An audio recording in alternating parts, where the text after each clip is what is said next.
Chapitre 5. La tariqa, la voie spirituelle et ses racines coraniques. La tariqa, ou voie spirituelle, généralement connue sous le nom de tasawwuf ou soufisme, est la dimension intérieure et ésotérique de l'islam, et comme la charia, s'origine dans le Coran et dans la pratique prophétique.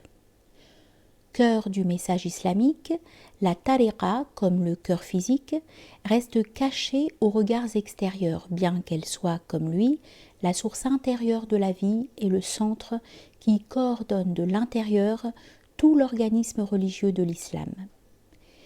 La tariqa est l'aspect le plus subtil de l'islam et le plus difficile à comprendre, bien que sur le plan extérieur on puisse en percevoir les effets dans bien des manifestations de la société et de la civilisation islamique.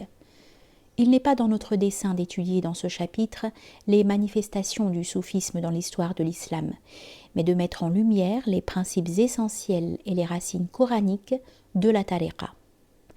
Notre but est d'indiquer les traits qui caractérisent la spiritualité islamique, dont la tariqa est la gardienne et dont elle offre les moyens de réalisation. Comme l'a montré le chapitre précédent, la charia est la loi divine dont l'acceptation fait d'un homme un musulman. C'est seulement en conformant sa vie à la charia que l'homme peut atteindre cet équilibre fondamental indispensable pour accéder à la voie ou tariqa. Seul peut espérer gravir une montagne celui qui est capable de marcher en terrain plat. Sans participation à la charia, la vie de la tariqa serait impossible, et en fait les attitudes et les pratiques de cette dernière sont intimement mêlées aux pratiques prescrites par la charia. Certains maîtres soufis traditionnels, ceux de l'ordre Chadhiliya en particulier, ont utilisé le symbole géométrique du cercle pour exprimer le lien qui existe entre ces dimensions fondamentales de l'islam. Tout point dans l'espace peut engendrer un cercle et un nombre indéfini de rayons reliant chaque point de la circonférence au centre. La circonférence représente la charia, laquelle englobe la totalité de la communauté musulmane. Chaque musulman, en vertu de son acceptation de la loi divine, est comme un des points de ce cercle. Les rayons symbolisent les turuq, pluriel de tariqa. Chaque rayon est un chemin allant de la circonférence au centre. Comme le disent les soufis, il y a autant de chemins vers Dieu qu'il y a de fils d'Adam. La tariqa, dont les formes sont multiples pour répondre à la diversité des tempéraments et des besoins spirituels de l'homme, est le rayon qui relie chacun des points au centre. Ce n'est que lorsqu'il se tient sur la circonférence, c'est-à-dire qu'il accepte la charia, que l'homme peut découvrir le rayon qui le conduira au centre. Ce n'est qu'en suivant la charia qu'il peut espérer voir s'ouvrir la porte de la vie spirituelle. Au centre du cercle se trouve la haqiqa, ou vérité, source unique de la tariqa, comme de la charia. C'est la haqiqa, ou centre, qui étant partout et nulle part, crée sur le plan métaphysique la tariqa et la sharia. Comme en géométrie, le point engendre à la fois les rayons et la circonférence. La loi et la voie ont toutes deux été conduites à l'existence de façon indépendante par Dieu, qui est la vérité. Et chacune à leur manière, l'une et l'autre réfléchissent le centre. Participer à la charia, c'est vivre dans le reflet du centre ou unité, car la circonférence est le reflet du centre. C'est par conséquent le moyen nécessaire et suffisant pour vivre une vie pleine et entière et être sauvé. Cependant, il se trouvera toujours des hommes dont la constitution intérieure sera telle qu'ils ne pourront se contenter de vivre dans le seul reflet du centre, mais aspireront à le rejoindre. Pour eux, l'islam, c'est marcher sur le chemin qui conduit au centre. Pour eux, la tariqa est le moyen providentiel pour atteindre cette fin, ou but ultime, cette haqiqa, origine de toute chose, d'où émane la tradition intégrale, à savoir la loi et la voie, c'est-à-dire la circonférence et les rayons. Bien qu'au cours de son histoire, l'islam dans son ensemble ait pu préserver un équilibre entre ces deux dimensions que sont la loi et la voie, certains parfois ont plus particulièrement mis l'une en évidence aux dépens de l'autre, contestant les rayons au profit de la circonférence, c'est-à-dire contestant la validité de la tariqa en faveur de la charia. Parmi ceux-ci, quelques-uns ont, pour la défendre et affirmer son absolue nécessité, assumé la fonction de gardien de la charia, tout en ayant pu accepter sur un autre niveau la tariqa et même y avoir eux-mêmes participé. On les appelle les ulama zahir, les docteurs de la loi, dont le devoir est de garder, de préserver les enseignements de la loi sacrée. D'autres sont allés jusqu'à nier complètement la voie, se satisfaisant de la seule interprétation extérieure de la religion. Ce sont les ulama kishri, superficiels, qui, s'ils devaient dominer l'ensemble de la communauté musulmane, rompraient l'équilibre et l'harmonie entre les dimensions exotériques et ésotériques. Bien qu'en réaction contre l'Occident moderne, une tendance étroitement liée à cette manière de voir est acquis de l'influence dans certains milieux, un tel point de vue n'a jamais prévalu sur l'ensemble de l'orthodoxie et est demeuré une position marginale. Pour la grande majorité des musulmans orthodoxes, le soufi reste un musulman pieux, respecté pour la profondeur de sa vie religieuse, même si le reste de l'ensemble de la communauté ne reconnaît ou ne comprend pas toujours ce qu'il fait et comment il le fait. D'autre part, il en est également qui ont tenté parfois de rompre l'équilibre en faveur de la tariqa, comme si la voie pouvait exister dans le monde indépendamment de la loi, qui lui sert de bouclier extérieur et la protège de l'influence desséchante du monde. En fait, la plupart des mouvements qui ont abouti à la création d'une secte ou même à une déviation et à une rupture avec l'ensemble de l'orthodoxie islamique ont résulté d'une tentative d'extérioriser l'ésotérisme sans le support de la charia. En général, bien des sectes pseudo-religieuses ou dissidentes sont parties d'un fond ésotérique qui, par le fait de la rupture du moule protecteur de la charia, s'est trouvé dévié de sa nature originelle, ce qui a eu pour résultat l'apparition soit de petites sectes relativement inoffensives, soit de pseudo-religions positivement néfastes, selon le climat dans lequel ces mouvements se développaient.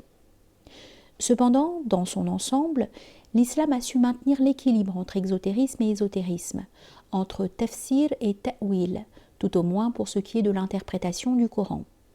Dans sa majorité, l'orthodoxie de la communauté musulmane a toujours réussi à empêcher soit que la loi n'étouffe la voie, soit que la voie ne brise le moule de la loi, ce qui aurait eu pour effet de déséquilibrer la société islamique. La vitalité religieuse et spirituelle de l'islam résulte de la présence à travers les âges de ces deux dimensions qui, ensemble, ont constitué une tradition religieuse intégrale capable de créer une société religieuse et les normes d'une vie spirituelle intérieure. Un symbole soufi bien connu compare l'islam à une noix dont la coquille serait la sharia, la chair la tariqa et l'huile, invisible et cependant partout présente, la haqiqa. Sans coquille, une noix ne pourrait se développer dans le monde de la nature, et sans chair, elle n'aurait ni but ni finalité. La sharia sans la tariqa serait un corps sans âme, et la tariqa sans la sharia serait dépourvue de support extérieur et ne pourrait tout simplement ni subsister, ni se manifester dans ce monde. L'une et l'autre sont absolument nécessaires à l'intégralité de la tradition. Bien des paroles des maîtres soufis qui, en apparence, semblent briser ou nier la charia, doivent être comprises dans le contexte des conditions qui prévalaient alors et du public auquel elles s'adressaient. Si un hafez a écrit que l'on devait jeter son tapis de prière, ou si un Ibn Arabi a écrit que son cœur était tel un temple d'idolâtres, cela ne signifie pas que ces maîtres niaient par là la loi divine. En réalité, il s'adressait à des hommes pour qui la pratique de la charia allait de soi, et il les invitait à transcender le monde des formes en pénétrant le sens intérieur de la charia. Il y a un monde de différence entre une communauté où tous pratiquent la loi divine et une communauté où personne ne le fait. Aujourd'hui, beaucoup désirent transcender le monde des formes qui ne possèdent pas les formes. Ils veulent brûler les rouleaux pour employer une expression bouddhique. Mais ils n'ont pas de rouleau, car l'homme ne peut rejeter ce qu'il ne possède pas. Les soufis, qui invitaient les hommes à rejeter les formes extérieures, s'adressaient à des gens qui possédaient déjà ces formes. Pour cela, le danger de tomber au-dessous du niveau des formes n'existait pas. La charia était là, toujours pour prévenir un tel danger. De nos jours, bien des gens vivent sans forme religieuse et confondent transcender les formes par le haut avec tomber au-dessous du niveau des formes. La tariqa ne peut être atteinte qu'à travers la sharia, et l'apparente négation de la voie ne concerne pas la sharia en tant que telle, mais la limitation de la vérité aux seules formes extérieures. Rien n'est plus éloigné de l'intention des soufis que de vouloir briser la sharia et introduire une sorte d'individualisme et de révolte contre les formes religieuses, comme voudraient le faire certains modernistes au nom du soufisme.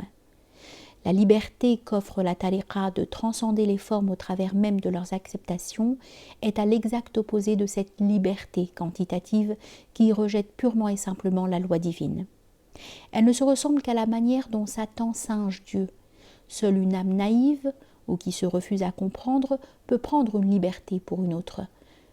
On ne peut rejeter un exotérisme au nom d'un ésotérisme que l'on ne possède pas.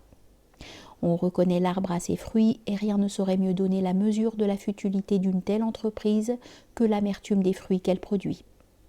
La meilleure preuve de la nécessité d'une relation intérieure entre tariqa et sharia n'est-elle pas donnée par le fait que dans de nombreuses régions du monde, l'islam se soit répandu précisément par l'intermédiaire du soufisme ? Dans certaines contrées de l'Inde, dans le sud-est asiatique comme dans une grande partie de l'Afrique, l'islam s'est propagé tout d'abord grâce à l'exemple personnel de maîtres soufis et l'établissement d'un ordre soufi, après quoi seulement la sharia se répandit et l'islam fut largement accepté. Si le soufisme constituait une intrusion étrangère dans l'islam comme voudraient nous le faire croire de nombreux orientalistes, comment aurait-il pu être le fer de lance de l'extension de la sharia ? C'est le lien intérieur qui unit la loi et la voie qui a rendu possible l'extension de l'islam dans de nombreux pays par l'intermédiaire de saints et de maîtres soufis qui étaient par eux-mêmes des exemples vivants de la spiritualité islamique. Certaines autorités et certains fondateurs d'écoles de droit ont même porté témoignage du rôle de la tariqa comme dimension intérieure de la sharia, en mettant en lumière son importance dans la purification de l'éthique musulmane. On rapporte par exemple que l'imam Malik a dit « Celui qui apprend la jurisprudence et néglige le soufisme devient un réprouvé. Celui qui étudie le soufisme et néglige la jurisprudence devient un apostat. Celui qui associe l'un à l'autre atteint la réalisation de la vérité. » L'imam Shafi'i a dit également « De votre monde, 3 choses me sont chères. Abandonner sa prétention, tempérer de bonté sa personnalité et suivre la voie des soufis. » Al-Razali, qui était docteur de la loi, théologien et soufi, ne fut pas le seul à qualifier le chemin suivi par les soufis de meilleur de tous les chemins. Et un théologien ash'arite comme Fakhr el-Din al-Razi, qui n'était pas lui-même soufi, appelle les membres de la tariqa ceux qui s'adonnent à la méditation et s'efforcent de purifier leur âme en l'arrachant à l'enchevêtrement qui la retient prisonnière dans le matérialisme. Il les appelle les meilleurs parmi les hommes. On pourrait en dire autant, et même davantage des sources chiites, car pour les chiites, les paroles des imams, et particulièrement de Ali, sont l'un des fondements de la loi chiite et forment également la base de la voie spirituelle. Ali, comme représentant de l'ésotérisme en islam, est, après le prophète, la source directe de la tariqa, dans l'islam chiite comme dans l'islam sunnite. Quant à la place de la tariqa dans le chiisme et le sunnisme, il s'agit là d'une relation trop complexe pour qu'il soit possible de l'élucider en quelques mots. Pour tenter d'éclairer cette relation, on peut dire que certains sunnites suivent le tasawwuf, c'est-à-dire appartiennent à une tariqa, et d'autres ne suivent que la sharia. De même, certains chiites ne suivent que la loi, et d'autres appartiennent à une tariqa. On peut donc dire que l'unité du soufisme et de la tariqa transcende la division entre sunnisme et chiisme, lesquels ensemble constituent la circonférence du cercle dont les rayons symbolisent la voie. La tariqa existe dans le monde chiite comme dans le monde sunnite, et en chacun d'eux, elle s'adapte au milieu dans lequel elle se développe. Mais la relation devient plus complexe du fait que le premier imam chiite, Ali, constitue l'autorité ésotérique et que la doctrine et la théologie chiite comportent, même sous leur aspect formel, des éléments spécifiquement ésotériques. Le chiisme lui-même contient des enseignements ésotériques, bien qu'on ne puisse pas l'assimiler à l'ésotérisme islamique ou gnose en tant que tel, car il possède sa propre forme de charia et son propre aspect ésotérique. Au regard de cette délicate et complexe situation, il est possible de dire d'une part que la tariqa ou soufisme existe à la fois dans le sunnisme et dans le chiisme, tandis que d'autre part, le chiisme dans son ensemble représente une interprétation plus ésotérique de la révélation islamique et contient dans ses enseignements des éléments apparentés à ceux du soufisme. Il n'en demeure pas moins que la structure globale de l'islam reste inchangée dans les deux fractions de la communauté, la fraction sunnite et la fraction chiite. La loi et la voie, la sharia et la tariqa y sont présentes. On peut même dire que si le chiisme est l'islam de Ali, la grâce ou baraka de Ali est présente au sein du monde sunnite, dans les ordres soufis ainsi que dans les corporations de métiers traditionnellement liées à ces ordres. Les enseignements de Ali et des autres imams, qui constituent, après le Coran et les hadiths prophétiques, le fondement du chiisme, sont également présents dans le soufisme tel qu'il existe dans le monde sunnite, mais ils y sont non pas en tant qu'enseignement des imams chiites, mais en tant qu'enseignement des représentants de l'ésotérisme islamique comme tel. On ne peut dire que le chiisme soit à l'origine du soufisme, mais puisque Ali est à l'origine du chiisme et qu'il est en même temps le représentant le plus éminent de l'ésotérisme islamique, on peut dire que les sources du schisme et du soufisme sont les mêmes sous ce rapport et qu'elles ont en commun de nombreux éléments. Il ne faut cependant pas oublier que le schisme n'est pas seulement une gnose islamique, mais une interprétation orthodoxe totale de l'islam destinée à une collectivité humaine particulière et qu'il possède, comme le sunnisme, à la fois la sharia et la tariqa. Très peu d'islamologues occidentaux ont réalisé que les racines de la tariqa résidaient dans le Coran. Il y a bien des années, Massignon écrivait qu'il suffisait de lire plusieurs fois le Coran pour se rendre compte que le soufisme ou tariqa en était issu. Margoliouth, lui aussi, a admis l'origine coranique du soufisme. Et Corbin, dont le point de vue diffère de celui de la plupart des orientalistes, puisqu'il poursuit ses recherches sur l'islam avec un sentiment de participation personnelle, a bien évidemment confirmé maintes fois ce point essentiel. Mais la grande majorité des auteurs occidentaux, sans doute parce qu'ils ne veulent pas admettre la présence d'une véritable dimension spirituelle dans l'islam, ont avancé toutes sortes de théories pour expliquer l'origine du soufisme, théories qui, en réalité, se rapportent toutes aux expressions extérieures du soufisme et non au soufisme lui-même. Il existe un certain nombre de théories concernant l'origine du soufisme qui semblaient revenir à la mode de façon cyclique, chacune à tour de rôle l'emportant sur les autres pendant un certain temps pour être bientôt discréditées puis ressuscitées à nouveau.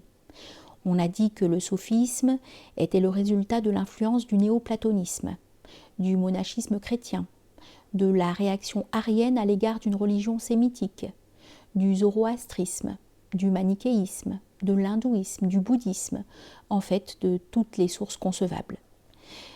Chaque fois, quelque ressemblance formelle, ou peut-être même l'emprunt d'une méthode ou d'une expression particulière, a été montée en épingle comme preuve nouvelle de l'origine non islamique du soufisme. Mais presque toujours, à la base de ces arguments, on retrouve le postulat que l'islam n'est pas une révélation divine et ne peut donc posséder une dimension spirituelle qui lui soit propre. Il y a aussi en Occident un préjugé tenace selon lequel l'islam n'est qu'une religion de l'épée, simpliste et grossière, ayant imposé par la force le cadre d'un ordre social, si bien que tout ce qui dans l'islam est de nature contemplative ou métaphysique doit être un emprunt extérieur. Ceux qui attribuent une origine extérieure à la tariqa ne comprennent pas la nature réelle d'une voie spirituelle. Une voie spirituelle est une voie à l'aide de laquelle l'homme peut transcender ses propres limites humaines et approcher le divin. La voie ne peut donc être œuvre humaine. Pour l'homme, essayer de transcender sa propre nature au moyen de quelque chose qu'il imaginerait par lui-même est logiquement absurde. Quiconque accepte la réalité d'une vie spirituelle doit accepter le fait que la voie spirituelle contient en elle-même une grâce qui n'est pas œuvre humaine. Elle est en définitive une voie établie par Dieu lui-même et proposée à l'homme pour qu'il la suive. Cette vérité fondamentale s'applique également au soufisme. ou bien la tariqa en islam est une voie spirituelle capable de produire la sainteté et ses fruits témoignent de son origine divine par le parfum spirituel qui en émane, ou bien elle est un emprunt extérieur à l'islam, c'est-à-dire conçu par l'homme et œuvre humaine, et dans ce cas, elle ne peut être une voie spirituelle, et point n'est besoin d'en parler comme telle. Si cependant elle est capable de produire des saints et possède réellement une efficacité spirituelle, il faut donc que cette grâce ou baraka qui permet la transformation spirituelle soit d'origine divine et qu'elle provienne de la source même de la révélation islamique. Il ne peut s'agir que de la grâce mohammedienne, al-baraka al-muhammadiyya, car la grâce chrétienne ou la grâce bouddhique ne saurait certainement pas produire de saints musulmans épitomés du génie religieux de l'islam, pas plus que la grâce mohammedienne ne saurait produire de saints chrétiens ou bouddhistes. Dans les deux cas, cependant, il est possible que la grâce provenant d'une autre forme traditionnelle vienne en des circonstances exceptionnelles aider à la réalisation d'un but spirituel. Ces arguments sont sans doute sans valeur aux yeux de ceux qui nient l'authenticité de toute vie spirituelle, mais il n'est guère possible de reconnaître l'authenticité de la spiritualité chrétienne, par exemple, et de nier celle de l'islam en faisant appel à des arguments purement historiques. Les racines de l'arbre spirituel d'une tradition plongent dans les origines mêmes de celle-ci. Soutenir que la spiritualité de saint Augustin est grecque parce qu'il connaissait le platonisme et le néoplatonisme n'a pas de sens pour un chrétien, qui sait que saint Augustin n'a pas atteint la sainteté en étudiant les œuvres des anciens philosophes, mais par la grâce du Christ. Les sages grecs, comme Platon et Plotin, ne lui apportèrent qu'un langage propre à exprimer une vérité qui, elle, était chrétienne. Certains cependant ne comprennent pas qu'il est tout aussi absurde de soutenir que la spiritualité d'un Hallaj, d'un Ibn Arabi ou d'un Rumi n'est pas islamique sous le prétexte qu'ils ont décrit un amour qui rappelle les enseignements du Christ, ou parce qu'ils ont utilisé certaines formulations doctrinales empruntées au néoplatonisme ou à l'hermétisme. Ce qui a fait d'eux des saints n'est pas une idée exprimée par tel sage grec ou chrétien, mais bien la baraka mohammedienne, cette présence divine réelle que véhiculent les méthodes et les techniques du soufisme. Ils sont les fruits de l'arbre spirituel de l'islam, et aucun arbre ne peut porter de fruits si ses racines plongent dans le sol qui le nourrit. Pour un arbre spirituel, le sol ne peut être que la révélation divine, et les racines, ce lien direct qui relie chaque manifestation spirituelle d'une tradition religieuse à son origine. Considérons un autre cas. L'influence du soufisme dans certains mouvements bhakti de l'Inde médiévale est connue de tous. Des saints hindous ont même composé des poèmes mystiques inspirés par des poètes persans soufis. Dans le cas d'hommes réellement pieux et saints, au moment où ils invoquaient Rama ou quelque autre nom divin, c'était la grâce de la tradition hindoue qui opérait en eux par son pouvoir de transformation et faisait d'eux des saints, que les hindous considèrent comme l'incarnation du génie spirituel de l'hindouisme. Qu'ils soient devenus des saints ne tient pas à la poésie soufie, mais à la présence vivante d'un courant spirituel venant de l'hindouisme lui-même, bien que dans l'Inde médiévale, les deux grandes traditions aient coexisté et qu'un homme appartenant à l'une ait pu parfois être touché par la grâce d'une figure spirituelle appartenant à l'autre. Là encore, une telle expérience ne fait que confirmer que chaque tradition possédait sa propre norme spirituelle, laquelle trouvait son plein épanouissement dans la figure de ses saints. Nous nous sommes arrêtés à réfuter cette thèse concernant l'origine du soufisme, thèse largement répandue chez les orientalistes, parce qu'elle déforme la vision de la structure d'ensemble de l'islam et enlève toute possibilité d'une véritable appréciation du soufisme. Si l'on considère le soufisme comme un emprunt extérieur, l'islam se réduit, vu du dehors, à un système politico-social ne répondant pas aux aspirations spirituelles les plus profondes de l'homme. La raison de l'oubli relatif dans lequel est tombée aujourd'hui l'étude de l'islam dans le domaine des religions comparées tient justement au fait que ces aspects les plus contemplatifs sont négligés, voire écartés, sous prétexte qu'ils ne lui appartiennent pas en propre. De même, le soufisme ne peut être regardé sous son vrai jour, ni pris au sérieux, si l'on ne saisit que la tariqa, dimension ésotérique de l'islam.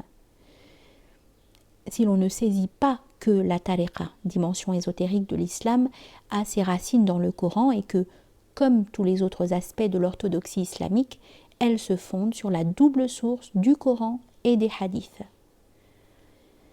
Avant d'examiner comment la tariqa se fonde sur le Coran, peut-être est-il nécessaire de préciser le sens des noms que l'on donne à ceux qui suivent la voie spirituelle. De même que tariqa signifie voie, soufisme ou tasawuf en arabe exprime cette sagesse divine, al-hikmat al-ilahiyya, que la tariqa préserve et qui circule en elle. Quelle que soit l'origine étymologique du mot tasawuf, qui dérive du souf, c'est-à-dire de la laine que portaient les premiers soufis, ou de safa, c'est-à-dire de la pureté qu'ils tentèrent de réaliser, ou de bien d'autres racines envisagées dans les ouvrages médiévaux ou modernes, sa signification métaphysique précise est sagesse divine. En effet, dans la science du symbolisme des nombres, el-jafr, lié à l'alphabet arabe, le terme tasawuf est l'équivalent numérique de sagesse divine. Les soufis eux-mêmes considèrent ce mot comme trop central et trop sublime pour qu'il puisse avoir une autre étymologie.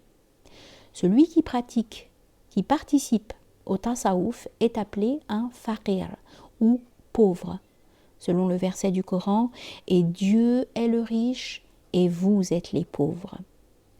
Pauvres dans le sens des paroles du Christ, heureux les pauvres en esprit. Le faqir s'efforce de réaliser la pauvreté muhammadienne, al-faqr al-muhammadi, c'est-à-dire de comprendre qu'il n'a rien, que tout vient de Dieu, que métaphysiquement il n'est rien, que Dieu est l'être seul et unique. Dans les langues parlées par les peuples islamiques, un faqir n'est jamais appelé soufi. Ce terme serait impropre car un soufi est un homme qui est parvenu au terme de la voie à l'union suprême. Le faqir est de préférence appelé mutasawwif, celui qui appartient au tasawuf. Et puis il y aura toujours celui qui ne fait que jouer avec les enseignements du soufisme sans vraiment y participer. Une telle personne est appelée mustasawwif, celui qui prétend au soufisme. Comme l'a dit un maître soufi, elle ressemble à une mouche qui tourne autour du sucre. Les soufis sont également désignés par bien d'autres noms. Les gens de la voie, ahl tariqa, les gens qui apprennent par allusion, ahl al-ishara, les gens du cœur, ahl ad-dil en persan, et par beaucoup d'autres termes qui correspondent à un aspect ou à un autre de la réalité du soufisme. Le faqir est également appelé en persan darvish, d'où vient le mot derviche, et c'est le terme généralement utilisé dans les autres pays islamiques d'Orient. On le désigne aussi sous le nom de murid, celui qui cherche ou qui veut suivre la tariqa. Le maître spirituel, dont la présence est absolument essentielle à l'homme pour être guidé dans le périlleux voyage vers la réalisation spirituelle, est également désigné par différents noms. Cheikh, ancien ou maître, Murshid, celui qui guide, Murad, celui que l'on cherche, et en persan, Pir, qui signifie également ancien. Ce sont des termes techniques qui font partie du vocabulaire soufi et qui, chacun, désignent un aspect de la vie spirituelle. Si nous avons évité d'appeler le soufisme mysticisme islamique, c'est seulement en raison de la nuance passive et anti-intellectuelle que ce mot a pris dans la plupart des langues européennes contemporaines, à la suite des luttes qui, durant plusieurs siècles, séparèrent chrétiens et rationalistes. Le soufisme est une participation active à une voie spirituelle, et il est intellectuel au plein sens de ce mot. Dans le soufisme, la contemplation est la forme d'activité la plus élevée, et le soufisme, en effet, a toujours intégré vie active et vie contemplative. C'est pourquoi beaucoup de soufis ont été professeurs ou savants, artistes et hommes de science, et même hommes d'État et hommes de guerre. Si nous devions utiliser le terme mysticisme dans son sens originel, de ce qui se rapporte au mystère divin, et considéré comme des mystiques des hommes tels que saint Augustin, Maître Eckhart ou Grégoire de Palamas, nous pourrions certainement appeler le soufisme mysticisme islamique, et les soufis des mystiques. Mais alors il faut enlever la couleur communément donnée à ce mot et le rétablir dans son sens originel. De toute manière, il faut se souvenir que le soufisme propose de suivre une voie spirituelle basée sur le Coran et sur la pratique prophétique pour atteindre la connaissance illuminative, el-irfan, but ultime de la voie. Le soufisme, en effet, est parfois appelé irfan quand on le considère spécialement sous l'angle de la doctrine. La doctrine et la pratique de la tariqa ont toutes deux leur origine dans le Coran et dans les hadiths prophétiques. Sur le plan doctrinal, le soufi cherche à réaliser le sens de la shahada, la ilaha illallah, point de Dieu si ce n'est Dieu. Et sur le plan pratique, il cherche à imiter la vie du prophète qui est le prototype de la spiritualité islamique, parce qu'il a pleinement réalisé l'unité, ou tawhid, qu'implique la shahada entendue dans sa signification intégrale. Le soufi commence par s'interroger sur la signification réelle des paroles la ilaha illallah. Il découvre la réponse en conformant sa vie à l'exemple du prophète qui réalisa dans toute sa plénitude le sens de cette formule d'attestation de l'unité divine qu'est la shahada. Le tasawwuf commence par la quête de la signification ultime de cette formulation doctrinale qui est à la base de l'islam. C'est précisément en basant sa vie sur celle du prophète, qui est le prototype de la vie spirituelle dans l'islam, que le soufi obtient la réalisation de l'unité telle qu'elle est formulée dans la shahada. Jamais aucun groupe de fidèles dans la société islamique n'a cherché à imiter la vie du prophète avec autant de rigueur et autant d'intensité que les soufis. Les soufis ne cherchent pas seulement à vivre leur vie quotidienne selon la sunna prophétique, mais ils avancent aussi sur la voie en quête de l'expérience spirituelle dont l'ascension nocturne du prophète, el-Mi'raj, est la norme parfaite. Une nuit se trouvant à la Mecque, le prophète, paix et bénédiction de Dieu sur lui, fut transporté à Jérusalem, d'où, traversant les cieux, ou état multiple de lettres que symbolisent les cieux concentriques de l'astronomie traditionnelle, il s'éleva jusqu'à la présence divine.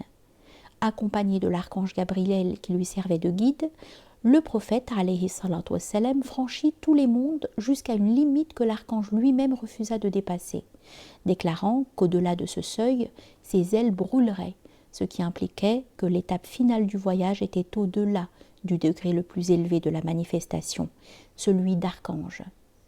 De plus, le prophète effectua ce voyage non seulement mentalement et spirituellement, mais aussi physiquement, ce qui implique que le voyage symbolise l'intégration de tout son être, c'est-à-dire son corps compris, comme est corporelle la résurrection, et que par ailleurs c'est dans son corps même que le prophète alayhi salatu wassalam reçut le Coran.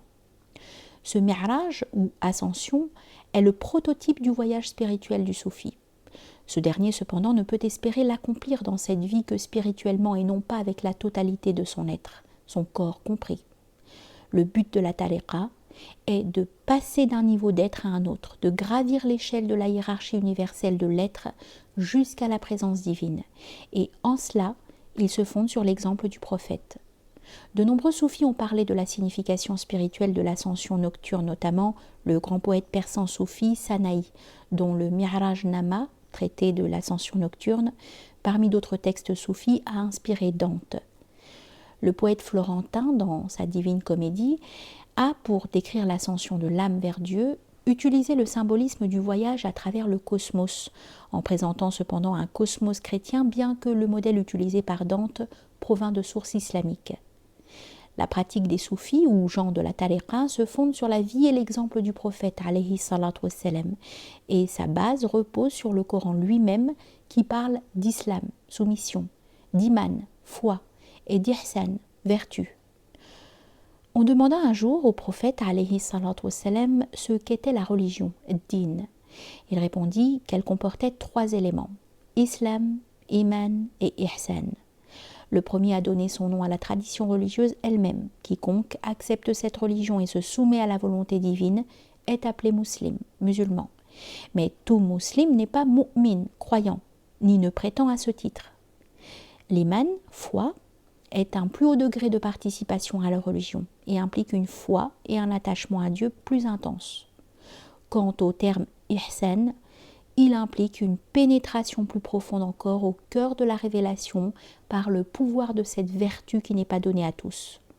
L'ihsan, en fait, est cette réalité que contient la tariqa et qu'elle s'efforce d'inculquer à ceux qui la suivent. Iman est essentiellement la foi en l'unité divine et islam, la soumission à la volonté divine. L'ihsan opère sur ces 2 éléments fondamentaux de la religion et les transforme en ce qu'on appelle tasawwuf. Au cours des âges, les maîtres soufis ont souvent défini le soufisme par le hadith bien connu où le prophète alayhi salatu wassalam, interrogé sur la définition de l'ihsan, répondit « Ihsan, c'est d'adorer Dieu comme si tu le voyais, car si tu ne le vois pas, lui te voit. » Cette définition est également essentiellement celle du soufisme. Ce que la tariqa enseigne est précisément d'adorer Dieu avec la conscience que nous sommes en sa proximité et par conséquent le voyons, ou que son regard est sans cesse sur nous et que toujours nous nous tenons devant lui. Elle cherche à amener le disciple à la conscience qu'il vit constamment dans la présence divine. Le tasawwuf infuse cette vertu ou ihsan à l'iman comme à l'islam. Transformé par l'ihsan, l'iman devient cette connaissance illuminative qui unifie, cette gnose, irfan ou ma'rifa qui pénètre et transforme l'homme. L'islam à la lumière de l'ihsan conduit à l'extinction dans le divin, el-fana, à la réalisation que, devant Dieu, nous ne sommes rien et qu'il est tout. Bien des maîtres soufis ont assimilé ihsan à la sincérité, ikhlas, dans la religion. Posséder cette sincérité, c'est faire de sa religion le centre de tout et essayer de tout son être de pénétrer dans sa signification intérieure. Appliquée à la première shahada, la ilaha illallah, elle devient le moyen d'atteindre la connaissance. Toute la métaphysique, toute la doctrine de la tariqa est contenue dans la shahada. Et pour la comprendre, il faut la regarder avec les yeux de l'ikhlas ou de l'ihsan. Appliquée à la seconde shahada, Muhammadun Rasulullah, elle suscite les vertus et les attitudes spirituelles que la tariqa s'efforce d'inculquer et qui seules permettent la réalisation de la vérité. La tariqa contient donc deux éléments fondamentaux et deux ordres d'enseignement. Une doctrine concernant la nature de la réalité, ou doctrine métaphysique, et un enseignement spirituel concernant les étapes de la voie. Tout texte soufi est en effet soit un exposé métaphysique ou cosmologique, soit l'explication des vertus spirituelles dont l'acquisition conduit l'homme à la sainteté et à la réalisation de sa nature à l'image de Dieu. Le soufisme est donc, comme toute voie spirituelle authentique fondée sur une doctrine et sur une méthode, sur la discrimination et sur l'union. La doctrine enseigne essentiellement que Dieu seul est absolument réel et tout le reste relatif. C'est un moyen de discrimination. La méthode enseigne comment s'unir au réel et contient les moyens de l'union. Doctrine et méthode sont toutes deux essentielles et toutes deux issues des deux shahadas considérées à la lumière de cette sincérité ou vertu qui appartient à la tariqa. Dans une autre perspective, on peut dire que la voie contient trois éléments, tous trois nécessaires. La doctrine, les vertus spirituelles et l'alchimie spirituelle, trois moyens de transformer l'âme, de lui permettre de réaliser les vertus et de pénétrer la doctrine. La tariqa contient tous ces éléments qui s'originent dans la source de la révélation. Tout vient du Coran et de la sunna prophétique, non seulement la doctrine et les vertus, mais aussi cette grâce qui vient du prophète et qui est indispensable à la réalisation de l'alchimie spirituelle. C'est cette grâce mohammedienne, el-baraka al-muhammadiya, contenue dans la tariqa, qui rend possible le voyage spirituel. Doctrine, vertu spirituelle et grâce constituent ensemble pour l'islam la voie spirituelle dont la finalité est la réalisation de la pauvreté muhammadienne. Il ne faut pas confondre cependant doctrine et philosophie au sens où ce dernier terme est généralement utilisé dans les langues occidentales, bien que dans les pays orientaux, lorsqu'il est question à propos de sages tels que Sohravardi et Molla Sadra, de philosophie islamique, cette expression signifie essentiellement sagesse ou hikma et se trouve donc en relation étroite avec la doctrine soufie. La doctrine liée à la tariqa n'est pas une philosophie en ce sens qu'elle ne cherche pas à intégrer la réalité dans un système rationaliste. Elle est plutôt, dans sa formulation extérieure, théorie, au sens originel grec de vision, tel que l'hésychasme en Occident le comprend encore. Il s'agit d'une vision par l'intellect de la vérité, une vision de la structure de l'univers et de la situation que l'homme y occupe, ainsi que la vision des qualités et attributs de Dieu. C'est une vision que rend possible cet instrument qu'est l'intellect. La tragédie de la philosophie moderne occidentale réside, du point de vue musulman, dans la confusion qui règne entre intellect et raison. L'intellect auquel la doctrine soufie s'adresse et qui aide à la comprendre est cet instrument de connaissance qui perçoit directement. Ce n'est pas la raison qui, dans le meilleur des cas, n'est que sa représentation mentale. Intellectus n'est pas ratio. La raison peut construire et comprendre ce qu'on appelle généralement la philosophie. Seul l'intellect peut comprendre la métaphysique dans son véritable sens, tel qu'il réside au cœur de la doctrine. Comprendre la doctrine ne signifie pas simplement essayer de conformer des idées à un système logique, ni non plus jouer avec les idées en exécutant des acrobaties mentales de toutes sortes. Comprendre, c'est avoir une vision contemplative de la nature des choses par le moyen de l'intellection. La doctrine ou la métaphysique serait la chose la plus aisée à enseigner si tous les hommes étaient capables de comprendre aussi facilement qu'ils raisonnent. Mais si elle est très difficile d'accès, c'est précisément parce que très peu d'hommes sont capables d'intellection. C'est ainsi que, même à l'intérieur de la tariqa, seul un petit nombre de fidèles peut atteindre à une entière compréhension de la doctrine. En un sens, la doctrine est à la fois le commencement et la fin de la voie. Elle est donnée au commencement comme une connaissance théorique pour devenir finalement une connaissance réalisée et vécue. Il y a un monde de différence entre l'une et l'autre de ces connaissances. Les ouvrages sur la doctrine soufie sont semblables à des clés dont chacune ouvrirait une porte particulière que le voyageur doit franchir pour finalement, au terme de la route, réaliser en son être la doctrine qu'il ne percevait que théoriquement au début de son voyage. Certains musulmans réduisent l'importance de la doctrine au profit de l'expérience. La doctrine, cependant, est absolument essentielle, surtout au début de la voie, quand l'homme est perdu dans un dédale de pensées désordonnées, et plus spécialement de nos jours où la confusion sur le plan mental rend indispensable la possession d'une vision claire de la nature des choses. Au début, la doctrine ressemble à la carte d'une montagne qu'il faut escalader. Pour finir, elle est la connaissance intime de la montagne, connaissance que l'expérience effective de l'ascension a fait acquérir. De même que l'on peut donner des descriptions différentes d'une même montagne selon l'angle sous lequel on la regarde, de même a-t-on souvent exprimé la doctrine en des termes qui, par certains côtés extérieurs, peuvent paraître contradictoires. Mais de même que l'objet de toutes les descriptions restait cette montagne, le contenu de toutes les expressions de la doctrine demeure la vérité que chacune des différentes formulations exprimait d'une manière particulière. Les doctrines métaphysiques ne comportent pas d'opposition interne, comme c'est le cas dans les écoles de philosophie, mais elles proposent des formes complémentaires qui révèlent la même essence.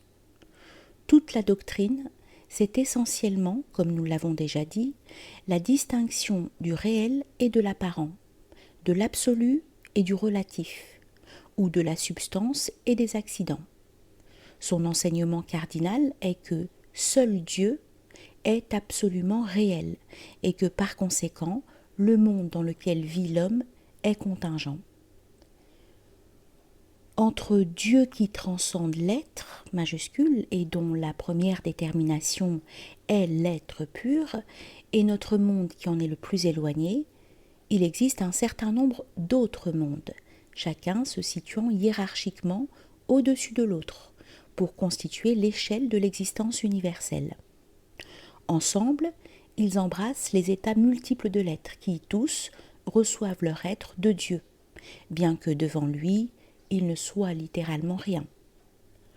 L'homme se trouve ainsi placé face à ce grand nombre de mondes qui sont au-dessus de lui, et au-delà de ceux-ci, devant la présence divine elle-même, qui, transcendant tous les niveaux de l'univers, lui est cependant plus proche que sa veine jugulaire. En référence au verset. La doctrine centrale, qui concerne la nature ultime de la réalité, a été communément appelée Wahdat al-Wujud, ou unité transcendante de l'être. Cette doctrine cardinale, qui n'est pas le panthéisme, ni le pan-anthéisme, ni le mysticisme naturel, comme l'ont appelé certains orientalistes occidentaux, est la conséquence directe de la shahadat. Elle affirme qu'il ne peut y avoir deux ordres de réalité, ou d'être complètement indépendants, ce qui serait pur polythéisme, ou shirk. Il en résulte que dans la mesure où une chose a de l'être, cet être ne peut être que celui de l'être absolu. La shahada commence en effet avec le la ou négation, afin d'absoudre la réalité de toute altérité et de toute multiplicité. La relation entre l'ordre de l'existence et Dieu n'est pas une simple relation logique selon laquelle, lorsqu'une chose est égale à une autre, la seconde est égale à la première. Par ce mystère qui réside au cœur de la création elle-même, tout est, en essence, identifié à Dieu, tandis que Dieu transcende infiniment tout.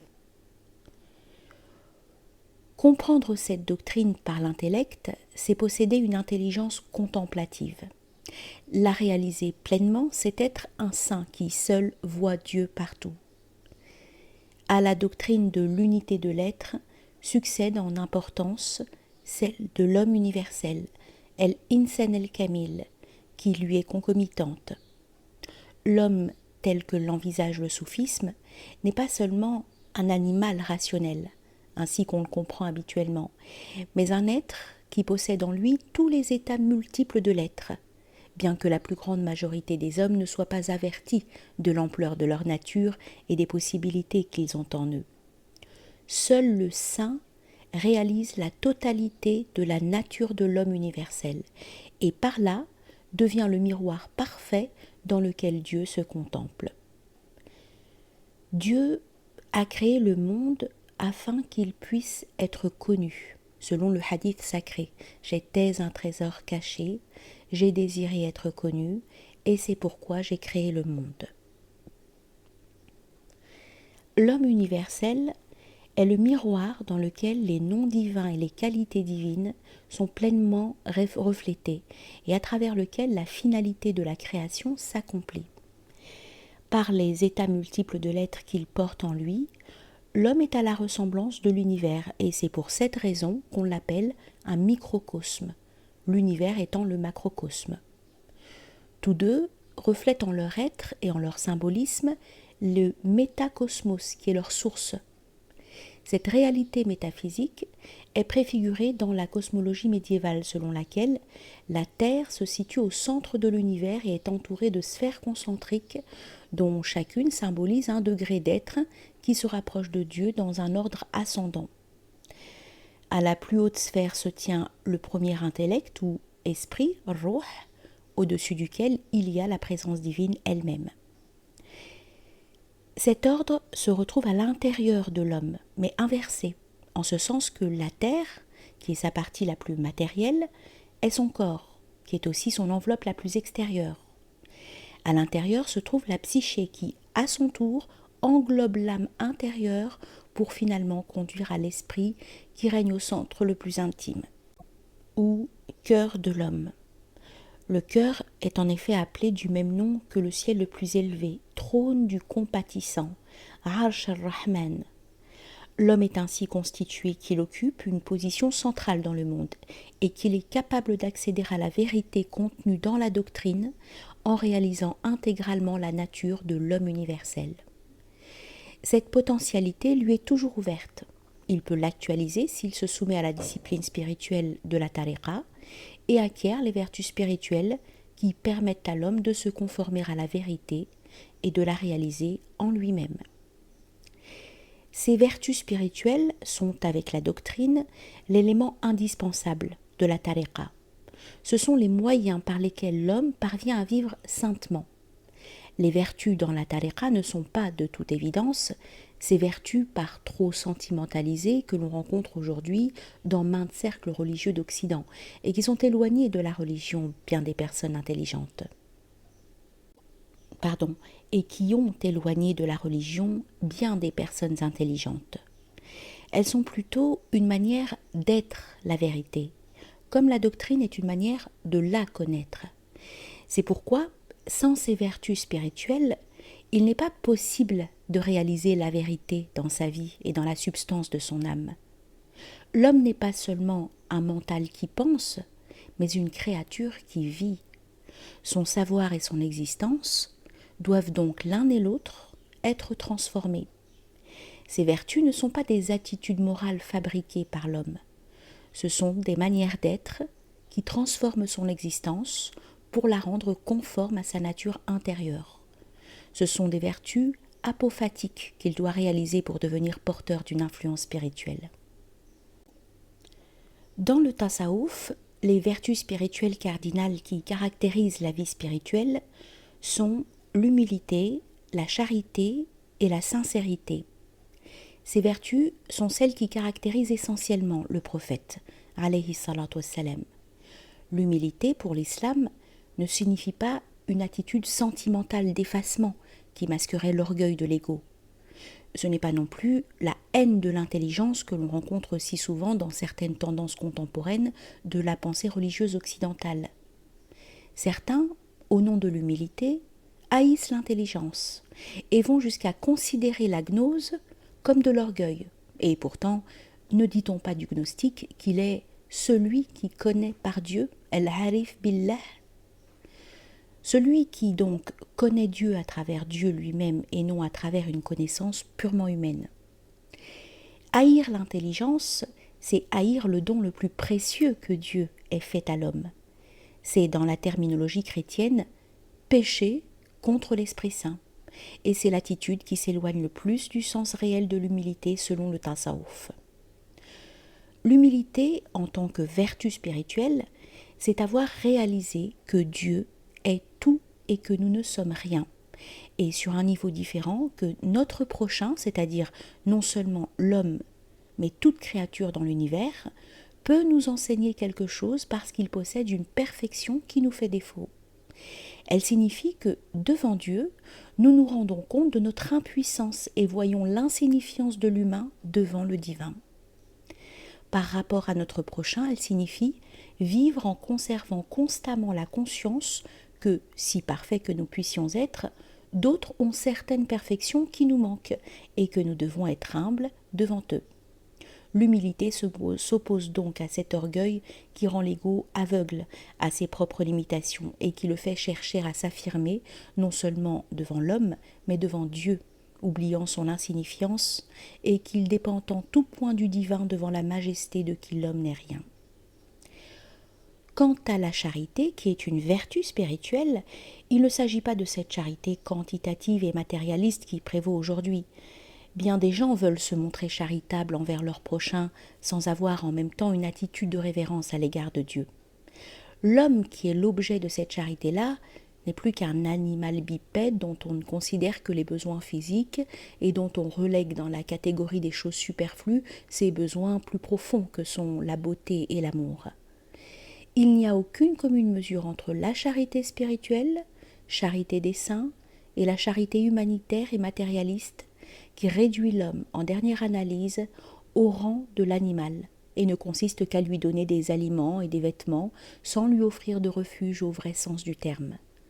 Cette charité-là apprend à marcher mais n'apporte pas la vision qui, seule, pourrait indiquer où aller.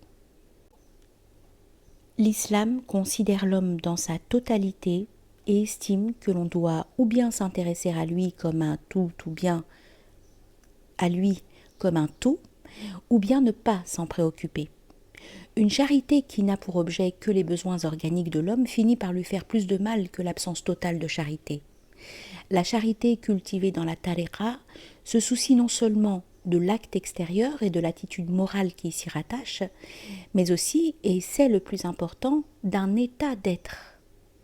L'homme doit être charitable non pas pour de quelconques motifs, mais parce que, en dernière analyse, il a besoin de cette charité parce que c'est dans la nature des choses. L'âme charnelle de l'homme, c'est-à-dire son existence séparée, est une charge qui pèse lourd à ses épaules. Seul un saint est capable d'offrir son âme en sacrifice à Dieu. En se donnant à Dieu, le saint accomplit l'acte de charité le plus grand, même si cela ne doit nourrir personne. Sa seule présence dans une société est la plus haute charité que la collectivité humaine puisse recevoir. Quant aux autres hommes, c'est lorsqu'ils accomplissent une bonne action que le lourd fardeau de l'âme charnelle, an-nafs al-amara, se fait plus léger. En se donnant aux autres, c'est soi qu'on allège.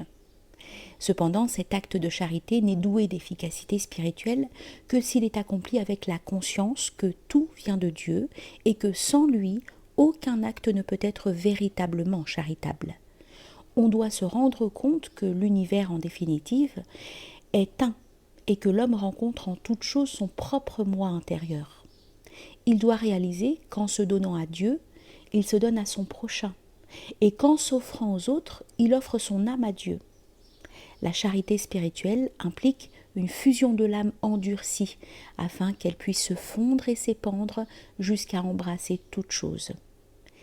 Si l'humilité est la mort de quelque chose dans l'âme ou sa contraction, inqibad, la charité spirituelle est une expansion, inbisat, qui permet à l'homme de réaliser son unité avec tous les êtres, c'est-à-dire les hommes, mais également toutes les créatures. La troisième vertu, la sincérité, ikhlas, ou la véracité, sidq, est comme l'apogée des deux autres et se fonde sur elle.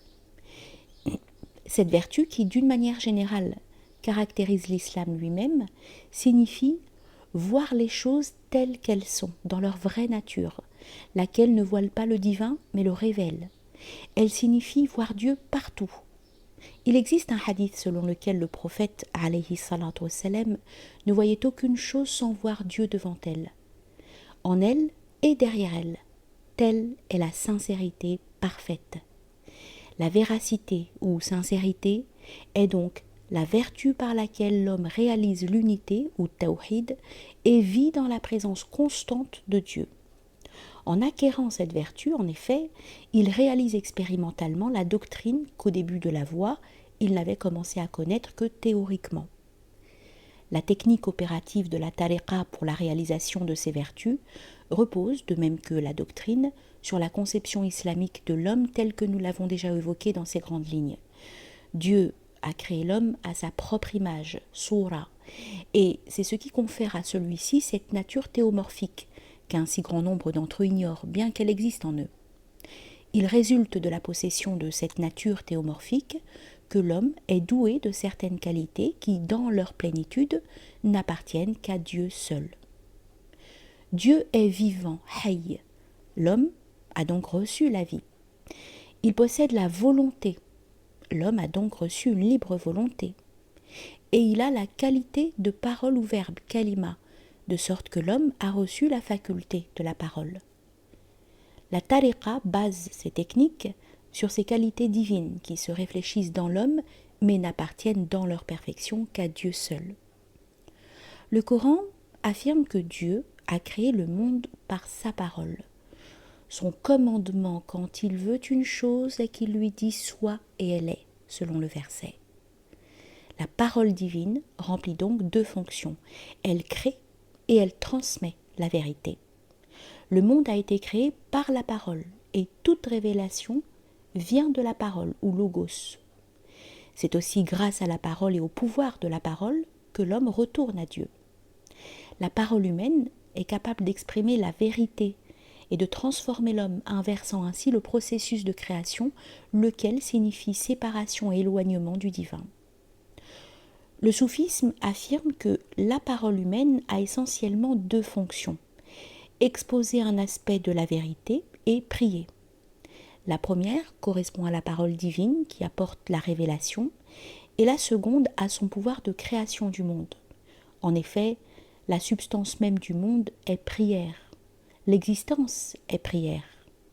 Le monde a été créé par le souffle du compatissant, Nafs al-Rahman, de sorte que son ultime substance est le souffle, lequel au plan de l'homme est intimement lié à la parole.